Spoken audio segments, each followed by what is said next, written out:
Magandang hapon po. Bago lang lahat, no? I'll just blog shortly with regard to the performances of my two schools kung saan ako nanggaling.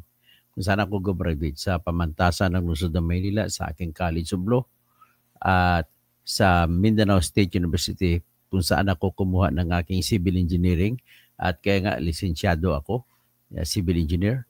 So ito po, nag-vlog lang ako para babatiin ko ang dalawang school ko at babatiin ko rin ang lahat ng state schools.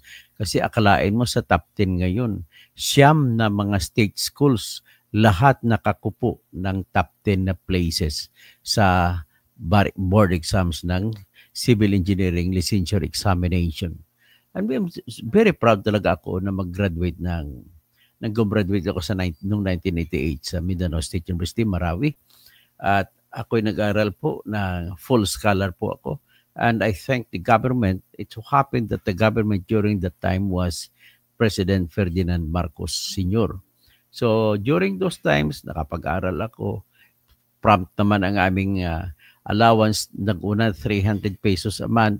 Sunod 500 pesos a month. With those 300 pesos and 500 pesos, nagkasya yun sa pagkain ko sa isang buwan. At libre naman kami sa libro patungkol sa, may library kami, malaking library, libre ang textbooks, libre ang transportation papunta pabalik, at naglalakad lang kami. Ang campus namin sa Mindanao State University, 1,000 hectares. So, I used to walk and I used to jog there every morning. Gumigising ako alas 3 ng madaling araw. Kasama ko si Ray Fudalan na roommate ko na taga-Agusan. So, brad ko pa siya sa Alpha Cosine Theta. So, laging kami tuwing umaga. Tapos, at the end of our jogging, ikutin ko yung 1,000. Siguro, hindi bababa sa 10 kilometers araw-araw ang jogging ko. Tapos, we ended our jogging. Doon kami sa tinatawag namin New Zealand. Kasi may tinatawag kami sa loob ng emisyon na New Zealand kung saan napakaraming baka ron. At bibili kami ngayon ng fresh milk. Ganun po yan. So, bibili kami doon at araw-araw yan ang aming jogging. Ganun po ang MSU sa Marawi sa main campus. Kaya doon ko rin natutunan yung mga salita ng mga Maranao na sutuhan tano, isabu, basi kitano langon mag-ari-ari. Yan po. Ang ibig sabihin sa Tagalog, ang ating Diyos ay iisa lamang. Di ba magkakapatid tayo? So yan po ang mga naibag na bali, mga kapsat ko, Danilo Thailand. Si Noipi Sports Pride, siguro MSU1 din ito. Pride product. MSU IIT ka pala. Mechanical Engineering. So marami tayong kasikatan ngayon, no? So ang MSU IIT nakakuha ng second place. Tapos ang 5th place MSU IIT, ang 10th place MSU General Santos City.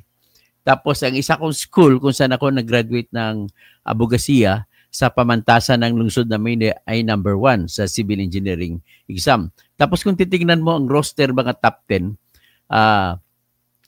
lahat sila po ay except the 5, no? Ang 5 sa mga sikat na ay isa lang doon, dalawang sikat na school nakita ko doon na private schools. Pero the rest, 9, gano'n nakatangat ang state school sa Pilipinas. So, biro mo, dati UP lang lagi or MSU or yung mga state schools, ang mga private schools, Mapua, so Lasal. Ngayon, marami na sa probinsya na mga eskwelahan. Ganun po ang nakikita ko na kagandahan na dulot ng sistema ng edukasyon natin. So, just to show to you, naibag malim, Pagaw Baker. O ito, ipakita ko kung sino mga sa top 10. Kinukongratulate ko lahat ng top 10. Lalo na sa 9 state schools, no? Sa UP, may Tarlac State, may Batangas State ba doon? Eastern Samar. O ipapakita ko po. Sana ba yun? Yan, ito. So, yan po ang listahan ng top notchers. Palaking ko. Yan, si number 1, si Mr. Carlos Miguel Fabon Mariano. Fabon Mariano, isang pamantasan ng lungsod ng Maynila, nakakuha ng rating ng 93%. Number 2, si Norhamin Kabugatan Interino sa Mindanao State University, Iligan Institute of Technology sa 92.6. Si Hansel Rubiales Marquez ng University of the Philippines, Diliman, nakakuha ng 92.1. Tapos si Baron Christian Ordanza Maralit ng De La Salle University Manila, nakakuha ng 92. Si John Michael Lapura ng Mindanao State University, Iligan, ay nakakuha na number 5 na 91.9. Si Pomelo Piolo Pablo Silawan ng Cebu Institute of Technology, nakakuha na 91.85%. Si Miguel Lorenzo Caballero Rubia ng Mapua University, kung saan nag-graduate ang aking pamangkin na si Michael Civico, ay 91.6. Alam mo, si Michael Civico, tigil mo na ko, pinag-aral ko sa Mapua, akala ko kukunti lang tuition, 1 million na ubos ko. So, number 8, John Fraser Benzel Cruz, Cebu Institute of Technology. Numbers 8. So, ang Cebu Institute ay number 6 at saka number 8. Okay, so 91.55. Ang Mapua, number 7, may isa pa at ang Mapua dito, wala na, isa lang. Tapos, ang number 9, dalawa ang number 9, parehong taga Bohol Island sa Biso. Bohol Island State University. State school din ito sa Tagbilaran. Si Ira Angeli Bernil Doroy at saka si Kevin Jade Rasunado Campesinio. Yan, ang mga taga Bohol. Maadyong hapon sa mga Bohol.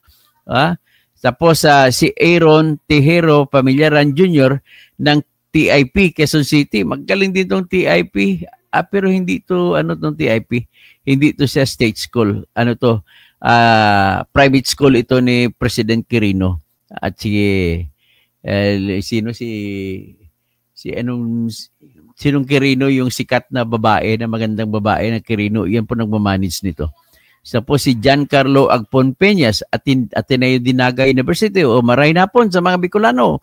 At si Noel Justin Pillarda Lapada, Eastern Samar State University. Wow! Maupay nga kulop sa mga waray-waray. Si Gerald de la Peña Nicolas, Tarlac State University. Naimbag malim sa mga Ilocano dyan sa Tarlac.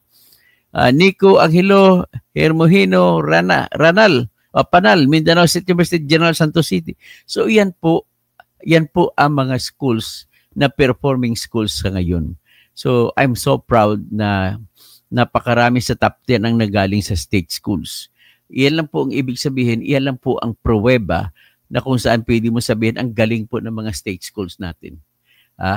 Napakagaling ng mga state school. Ang hindi lang state school yan, city school lang ay ang pamantasan ng lungsod ng Maynila dahil Manila City Government po ang nagbibigay ng pera. Diyan ako nag-aral. Kaya nung nag-aral ako sa College of Law ng pamantasan ng lungsod ng Maynila, kami ang tawag sa amin, Iskolar ng Maynila. So, papasalamat po ako talaga sa lahat ng Manila residents because of you. Binigyan nyo ako ng pre-tuition na pag-aaral sa College of Law. At kaya nga, nung gumraduate ako, the first clients of mine were residents of Manila. Yan po ang aking may pagmamayabang. At saka PLM, binigyan din ako, they conferred me the doctoral degree, Doctor of Jurisprudence. So maraming salamat po. Romel Bengson, shout out, Tirador, Dr. Engineer Toto Kausing, Naimbag na Malim, Noipi, Sports Pride. Nasa Batangas na ako nakatira, pero yung anak ko doon nag-aral sa civil engineering. Ganun ba? Tangi ibang klase. Ano bang pumpalan mo, Noipi, Sports Pride? Unsay nga ni mo ba? Pagaw Baker, Naimbag na Malim, Tirador, okay. Si Danilo Thailand, Naimbag na Malim, Naipi Sports Pride, proud product of MSU, IIT, Mechanical Engineering. So, yan lang po ang number one na natuwang-tuwa talaga ako sa ngayon. Dahil marami ang state schools na umangat, no? Umangat talaga. Dati, mga private schools na talaga umangat kaya UP o di kaya MSU. Ngayon, marami na. Ibig sabihin, pantay-pantay na ang standards ng lahat ng school. O sige, nandiyan lang muna tayo at sa tingin ko ay pasalamat tayo sa mga state school na sa gobyerno. Kung sino man government, incidental na lang kung sinong presidente. Yung gumraduate dito, panahon nagsumula to niya presidente sa Pilipinas si Digong Duterte. So sila po yung gumraduate dito na civil engineer na ngayon, nasa state school, sila po yung unang batch ata, kung hindi ko magkamali, second batch, na kung saan free tuition na ang lahat. Kasi dati sa MSU ako, may nagbabayad pa rin ng tuition noon. Pero ngayon lahat free tuition na. Ang nagkakaiba lang sa scholars noon, sa MSU, pag full scholar ka, yung una naging 300 pesos a month pangkain. Tapos nung bandang huli naging 500 pesos a month na pagkain. So if not for MSU or state school, ay hindi pa ako ngayon. Isa akong nothing. Ganun lamang po. Kaya education really is the big thing in any family. So meron akong vision na gusto ko sa bawat pamilya, may isa man lang na edukado na makagraduate sa college. At ang gusto ko palakasin ko yung agricultural courses. Kagaya ng kasi parang nawala na sa PASA, marami ng mga anak ng mga farmers ayaw na mag-farming. Kasi gusto nila, ayaw susundin ng tatay nila. Ang tatay naman nila at nanay, mag-aral ka na maganda, paubuti. Huwag ka magbulakbol sa school. Kasi ano ba gusto mo, magiging kagaya ko, farmer? So, ganun po lagi So, anyway, Meridian Distress, Batanggenyo, o sa ang Batangas State University, isa sa pinakamagaling na school, kahit sa College of Law. So, magandang hapon po sa lahat. Okay?